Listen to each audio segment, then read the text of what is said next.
Hello Brian, আশা করি সবাই ভালো আছেন। এখন আমি আইসি আছে বটতলা বাজারে, বিশেষ করে চিংড়ি মাছের গিলু কেনার জন্য।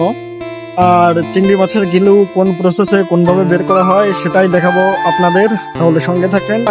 ধন্যবাদ। এই যে হচ্ছে আমার বাইরের রূপ, ঠিক আছে, সে মাছ উঠছে, তার কাছে আইসি আমরা গিলু নীতি। প্রথম পর্যায়ে এটা হচ্ছে যে মুখ চাপে প্লাস দিয়ে, আর ফার্স্টে হচ্ছে যে এই মাছগুলো বরফে রাখা হয়, যার কারণে এই খোলসটা আরো বেশি নরম হয়ে যায় আর উঠাইতে খুবই সহজ হয় তাদের। আর ঠ্যাং চাপে আর হচ্ছে মুখ চাপে, আর উপরের যে খোলসটা আছে ওইটা উঠায় ফেলায়, যার কারণে এইটা যে নিচের যে অংশটা আছে এইটাও উঠাইতে খুব সহজ হয়।